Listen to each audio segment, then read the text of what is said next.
Nothing. He had a nightmare. It's a wonder they've not been crying murder in the street. Shh. I'll leave a candle burning in his room. Aye. But don't let's make a habit of it, otherwise he might never go to sleep without a candle. Oh, he's but a child, Isaiah. The child is the father to the man. I'd have my children grow up fearless. Yes, It's never too soon to start.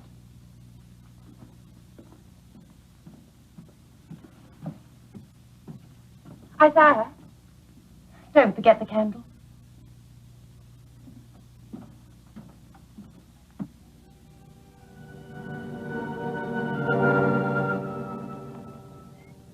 In the back street, Liverpool, England, early in 1873, the little boy had a nightmare.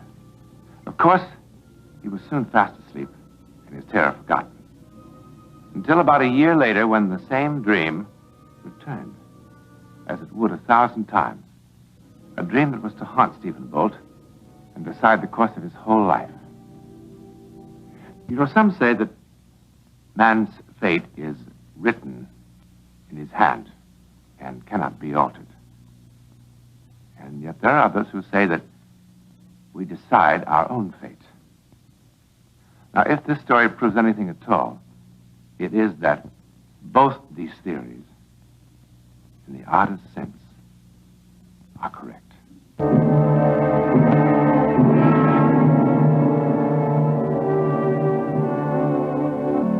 Now aged 11, the awful sights and sounds of his dream clawed at every sleeping moment.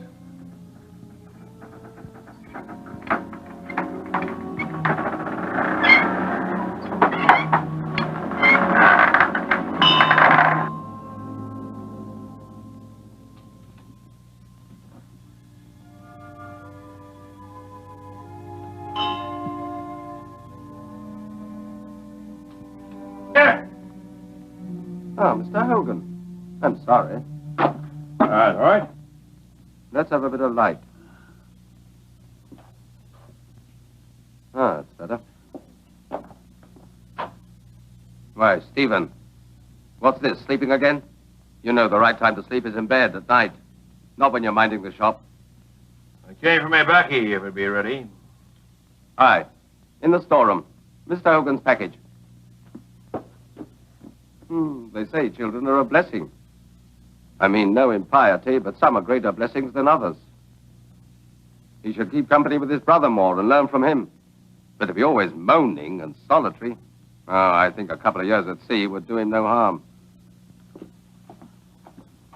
Ah, Mark, you look after the shop until closing time. And see that those tackle blocks are ready for the morning I promised them early. Fingers up. Go on, Mr. Hogan. Thank you, Master Bolt.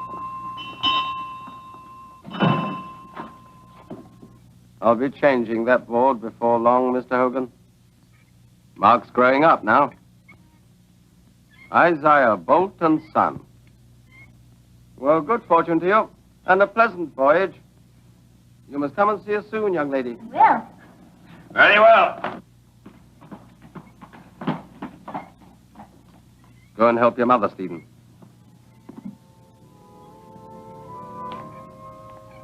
At 20, Stephen Bolt knew his unknown executioner would strike at any moment. Not even his brother Mark could help Stephen in his agony. The housekeeper left some supper for you. I wasn't sure if you were coming in. I'm not hungry. Stevie, there's something I want to tell you. I've asked Rosemary to marry me. She's consented. I'm glad. Truthfully. Truthfully? I know there was a time that she looked more at you than she did me. I'm not a very good risk. Did you ever listen to Mark, to me, to anybody?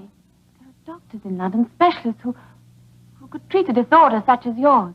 Stevie, I'm getting married. I want to make my home here. Better I were out of your house. Our house. Yours and mine. Father willed it that way. But if you won't help yourself or listen to any advice, I'm thinking of Rosemary. Take the house. I'll give it to you. won't you let anyone help you?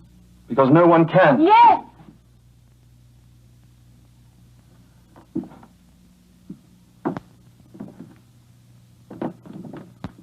No, Rosemary. People are put together in such a way. Their faculties are so arranged, so limited, that they cannot know what the future holds in store for them. But what if, by some accident of nature, some malformation of the mind, the corner of that veil were lifted, and you could see your fate, as I see mine. Every night of my life, I see a man kill me with a knife. And it will happen just that way. He'll kill me just like that. Why, I can't say, but I'm certain of it.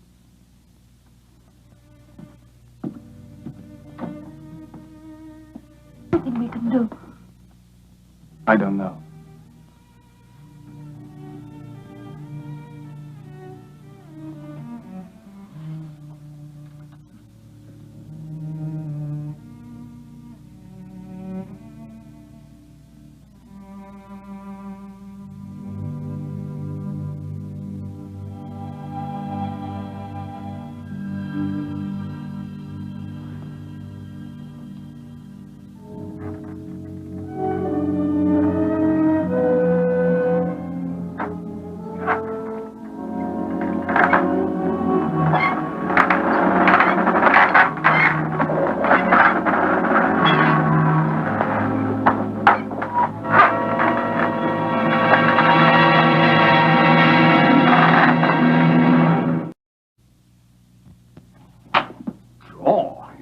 I can draw. Used to do the fairs years ago. Caricaturist. Threepence a time, exact likeness. But that was before photography. It's not much call for artists nowadays. That's why I took to the old tattooing needle. A portrait, did you say? Would it be of a young lady? A portrait of a man. All right. Bring him in here any time. Won't take more than a few minutes. I can't show him to you. Oh. Oh, that's different. You got a photograph, maybe? No. But I can describe him.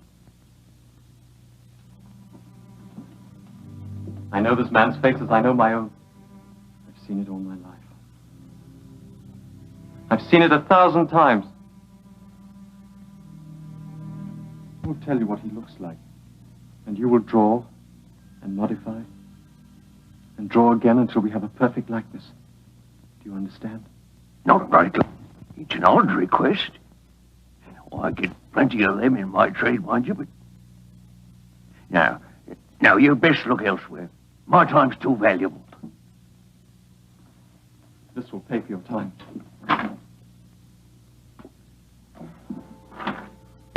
The forehead, broad and high.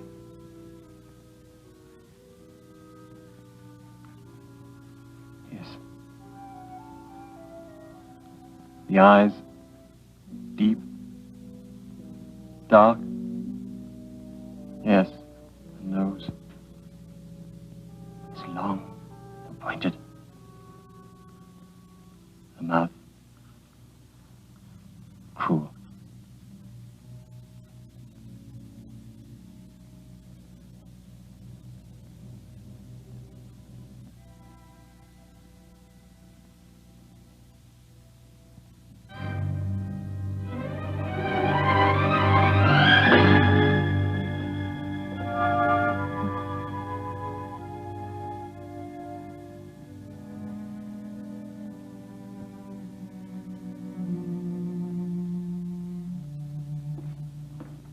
I showed it to the inspector.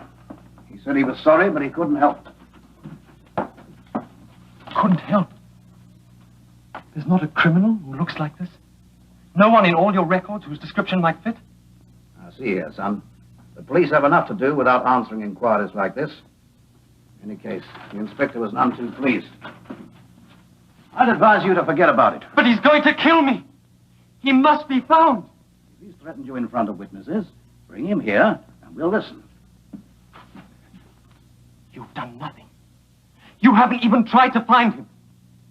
He may be walking the streets of Liverpool at this moment. If you see him, let us know. You can't expect the police to act without evidence, now can you? On your way, lad.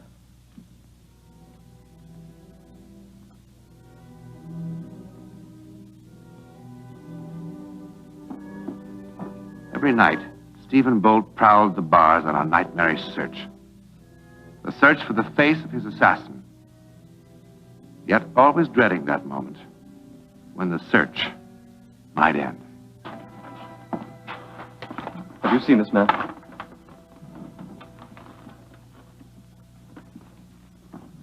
Excuse me. Have you seen this man before? I wonder.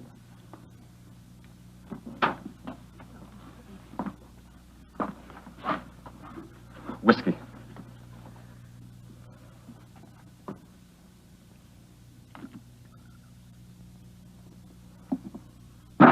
Come on then, my lads. This is where we'll find it.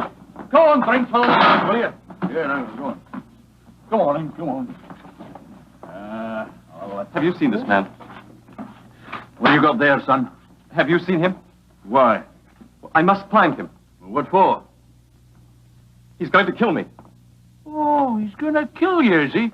Well, well, well. Now, who'd want to do a cruel thing like that, eh? Out of my way, son, out of my way. Now, let me see. Have I seen him, eh? I wonder now, have I seen him? Do I know him, eh? I wonder. Yes, sure I know him. You do? It's old Father Christmas. Look at it. Oh, no, wait a minute. That's wait! Oh! No, wait a minute. Oh, so they're going to kill you, are they, son? We'll have a good try. Here you are, sonny boy. Here you are. Here you are, rats. Go on, then. Let's have a drink, will you? Pass it on the Syrian.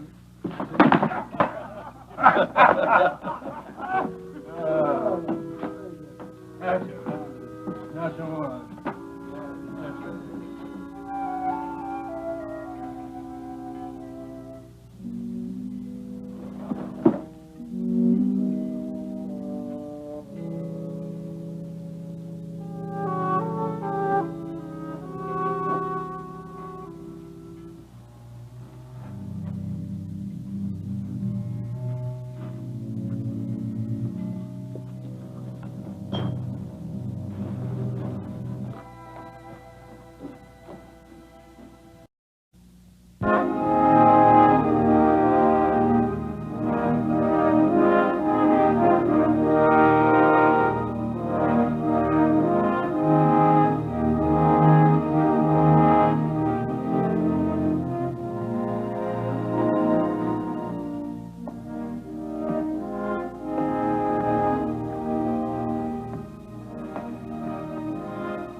Right, up on deck, you. Up.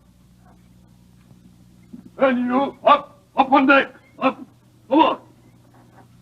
Up on deck, you. Come on. Up. Up.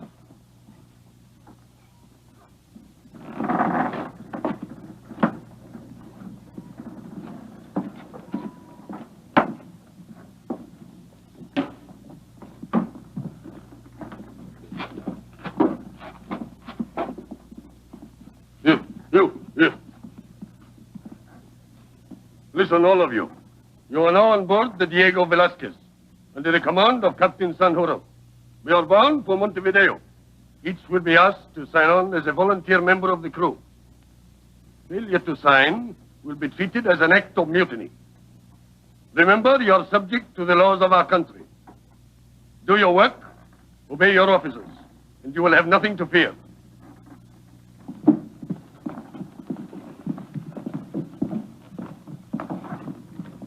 Volunteers. Did you hear that? He got me drunk in a pub last night. Heave me aboard like a sack of taters.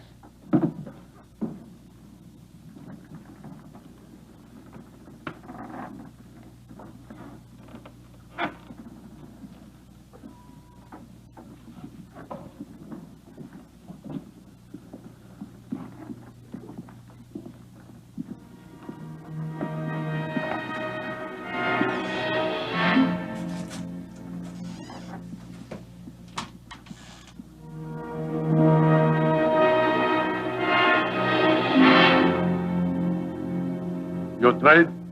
Cook. Cocinero. What is your trade? It's right, chum. Answer the officer.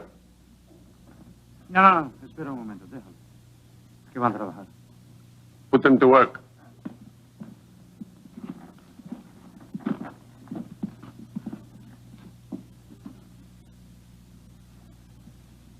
What is your trade? You're mute, eh? Never mind. It will be a long voyage.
Clean up that mess.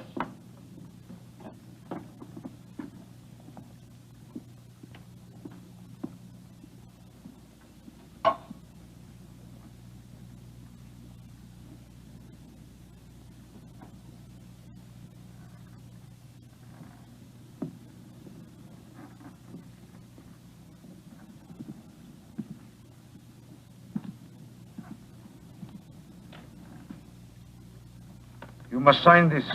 Here. Your signature here.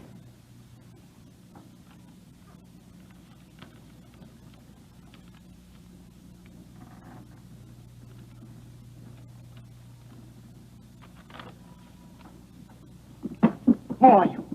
Who in the name of heaven are you? Why have you haunted me all my life? You mean to kill me, I know it. But why?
God forgive me.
you take this. When you get back to Liverpool, give it to my brother. Tell him it wasn't a bit like the dream. And for once in my life, I wasn't afraid.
Delivered to Mark Bolt by the sailor Joseph Harper a year after Stephen Bolt's execution. Harper was able to give an accurate description of the ship's officer who cut the rope, a description which tallied with the one Mark had heard so many times from Stephen's own lips. The man in his brother's dream and the man on the sailing ship appeared to be one and the same. Prophecy? Well, can a man be said to have prophesied his own fate, who sought it as deliberately as Stephen Bolt? Did he not, perhaps, bring about his own ruin? Or was his destiny inescapable and mysteriously foreseen and beyond his power to change? What would you say?